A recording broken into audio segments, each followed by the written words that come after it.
mo na yung buhayang yan! Rocketman! Rocketman! Rocketman! Namartida lang ako kanina. Inabuso mo na agad. Politikong-politiko ka talaga, no? Katama ka lang ng isa! Ang dami mo nang sinabi! Bakit dito? Gago, doon lang akong galing. Wala kang lugar sa mundong ito! Wala ka rin karapatan akinin ang mga hindi mo pinaghirapan. Ang dapat sa mga alahas mo, sirahin! Hindi ang mga kayamanan ko! Marami ka ng buhay na pinahirapan. Kahit si Satanas, matatakot na sa'yo. Oras na para magpaalam ka. Tignan mo, ang lakas na pinagsama-sama.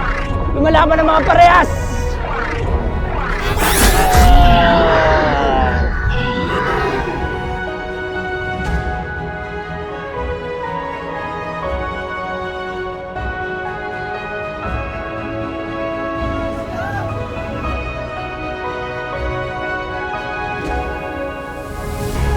Nandito tayo sa lugar kung saan naganap ang labanan ni Rocketman at ni Kong Kruk.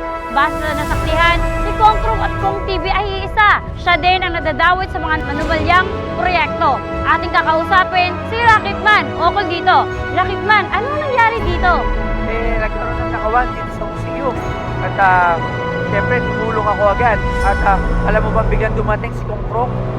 Alam mo ba na si Kong Kruk at Kong TV ay iisa?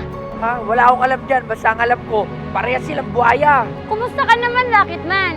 Ayun nga eh. Parang masakit yung dito ko. Saka dito, dito.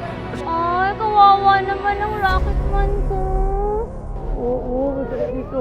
Rocketman? Rocketman? Ligaya! Ligaya, kumusta ka? Ay, kayo pala. Okay naman. Salamat nga pala sa pag-itis mo sa akin, ha? Ang galing mo talaga, Rocketman! Rocketman! Rocketman! Rocketman! Rocketman! Huwag kayo nang magpalakas at may alam akong paraan. Atang? Atang? Rocketman! Rocketman!